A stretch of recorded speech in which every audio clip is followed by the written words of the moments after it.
আমি যখন মিডিয়া ছেড়ে দিয়ে দিনের পথে আসি, সব চ্যানেল আমাকে কল দিয়েছিল ইন্টারভিউ দেওয়ার জন্য যে কেন চলে গেলেন শোবিজ থেকে। আমাকে পাননি আপনারা কখনো, আপনারা বলতে পারবেন না আমাকে ক্যামেরার সামনে তখন পেয়েছেন। আজকে আমি আমার বাচ্চার নিরাপত্তার জন্য একটা মা হিসেবে আসছি। এভাবেই কান্নাজড়িত কণ্ঠে নিজের উপর হওয়া অন্যায় অত্যাচারের বর্ণনা দিচ্ছিলেন এক সময়ের শোবিজে কাজ করা মডেল অভিনেত্রী নাজনীন আক্তার হেপি। নানা ঘটনায় একসময় নিজেকে রঙিন দুনিয়া থেকে সরিয়ে নেন হেপি। স্বেচ্ছায় আসেন দিনের পথে। প্রথম বিয়ে বিচ্ছেদের পর 2018 সালে পরিবারের সম্মতিতে বিয়ে করেন মুফতি তালহাকে।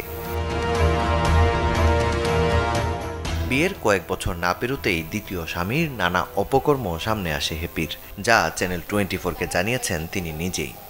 হঠাৎ একদিন আমি এমন একটা নোটিফিকেশন পাই যেটা দেখে মনে হলো যে এইটা আসলে নর্মাল কোনো কনভারসেশনের কোনো নোটিফিকেশন না। তো ওইটা দেখার পরে আমার সন্দেহ হলো। এরপরে আমি সন্দেহের ইয়েতে চেক দেওয়া শুরু করলাম, মেসেঞ্জার এবং হোয়াটসঅ্যাপ দেখি। তো ওইগুলো দেখে দেখলাম অনেক মেয়েদের সাথে চ্যাটিং, অনেক মেয়েদের সাথে তার পার্সোনাল অনেক নোংরা নোংরা চ্যাটিং। আমি তখন মনে হলো যে জাস্ট আকাশ থেকে পড়লাম, মানে এটা আমি কি দেখছি, মানে কার সাথে কি, মানে একটা জেনারেল, আমি কাকে বিয়ে করেছি, মানে আমার তখন ওই ফিলটা হলো। আমি 4 বছর পরে যে বিয়ের, তখন আমি প্রেগনেন্ট অলরেডি। আমি দেখি সে ফোনে অনেক কিছু করে, আইডিয়া করি হয়তো বা আবার বিয়ে করছে, আবার ইয়ে করছে। অনেক দিন পরে পরে যখন ওই সুযোগ পাই যে ফোনটা খুলে রেখে গেছে, তখন হঠাৎ দেখি যে এই ঘটনা, তখন বুঝি। তো এইটা দেখে দেখে 9টা পর্যন্ত আমি কনফার্ম করতে পেরেছি যে এই 9টা একদম 100% শিওর, তদন্ত করলে পাবেন। 3টার তো কাগজ আছে আমি সহ, বাকিগুলো হচ্ছে উনি মৌখিক বিয়ে করে, যে বিয়ে করব মানে প্রমাণ থাকবে না, যে ছেড়ে দিব। কাউকে 10,000 টাকা দেনমোহরে করে, কাউকে 1,30,000, 20,000, 50,000 টাকা মানে ইয়ে করে। কারণে অকারণে হেপি ও তার সন্তানের গায়ে হাত তোলার পাশাপাশি যৌতুকের জন্য হেপিকে চাপ দিতেন মুফতি তালহা। আলেমের লেবাসের আড়ালে মুফতি তালহা আসলে একজন নারী লিপ্সু ও বিকৃত মস্তিষ্কের মানুষ, এমনটাই দাবি হেপির। যখন আমি জানি আমার হাজবেন্ড মেয়েদেরকে ধরে আর ছাড়ে, এবং আমি তালাক চাইলেও তালাক দেয় না, মানে কি মোট কথা আমাকে জিম্মি করে রাখা, তখন হচ্ছে কোভিডের টাইম।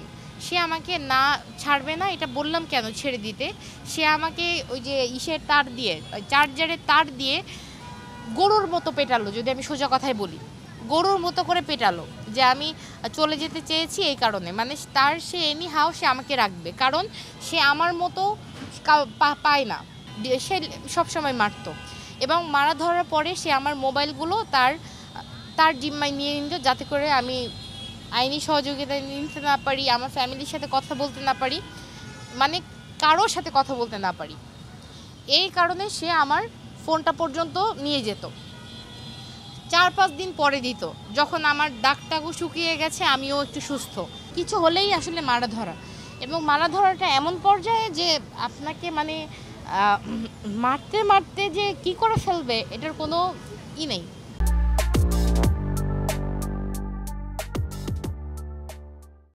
নিজের বাস্তব অভিজ্ঞতা জানিয়ে মুফতি তালহার থেকে অন্য নারীদেরও সাবধান থাকতে বলেছেন নাজনীন আক্তার হেপি।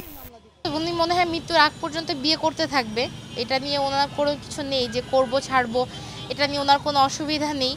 তো যাতে সাবধানে, মানে এই মানুষটাকে দেখুক, চিনুক, জানুক যে এই মানুষটা মানুষকে বিয়ে লুকিয়ে লুকিয়ে একটা বউ আছে খালি এটা জানিয়ে বিয়ে করতে থাকে। যে সতর্ক হয়ে যেন সবাই বিয়েটা করে, আর হাফেজ আলে মুফতি বা দিনী লেবাস দেখেই যেন আসলে না পড়ে, কারণ ভেতরের মানুষটা কেমন একটু যাচাই করে যেন মানুষ জীবনে কোনো সিদ্ধান্ত নেয়। সম্প্রতি এসব ঘটনায় আদালতের শরণাপন্ন হয়েছেন হেপি। সবকিছু বিবেচনায় আদালত মামলাটি আমলে নিয়েছে বলে জানিয়েছেন হেপির আইনজীবী। আমার সাক্ষ্য প্রমাণ আছে, আমার পর্যাপ্ত এভিডেন্স আমি কোর্টে সাবমিট করেছি, মেডিকেল সার্টিফিকেট, তারপর হচ্ছে একাধিক ছবি, ভিডিও, তাকে যে বা তার বাচ্চাকে যে বিভিন্নভাবে ইনজুর করেছেন, এটা কিন্তু আপনার জাজ বিচারক দেখেছেন। দেখে তারপরও উনি ওনার স্যাটিসফ্যাকশনের জন্য মামলাটি তদন্ত দিয়েছেন। তো তদন্ত রিপোর্ট কোর্টে সাবমিট করার পর রিপোর্টের উপর আমি আশা করছি যে না, আমার মক্কেল ন্যায় বিচার পাবেন।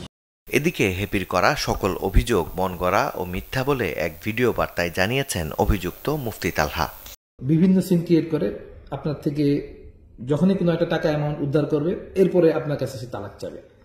এবং আমি এটাও জানি যে তালাক যে চায় এটা সম্পূর্ণ তার একটা সাজানো নাটক থাকে। ইতিপূর্বে তাকে অধিকার দেওয়া দুইটা তালাক তাকে অধিকার দেওয়া হয়েছে, সে 2 তালাক সে নিচে নেওয়ার পরে আবার সে ঘুরে এসে থাকছে, তার কিন্তু এখন অনলি লাস্ট তালাক বাকি।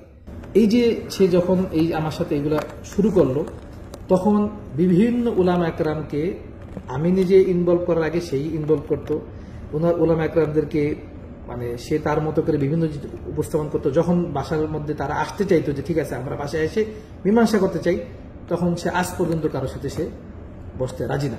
সে তো দুমুখী আচরণ করতেছে। আমি তো তাকে নিজেই তালাক দেওয়ার জন্য বারবার বৈঠক করছি, তাকে তালাকের জন্য অধিকারও দিছি যে তুমি এইভাবে করে করো, কিন্তু সে কেসে লেখা রাখতেছে যে তাকে তালাক আমি দিতে চাচ্ছি যৌতুকের জন্য।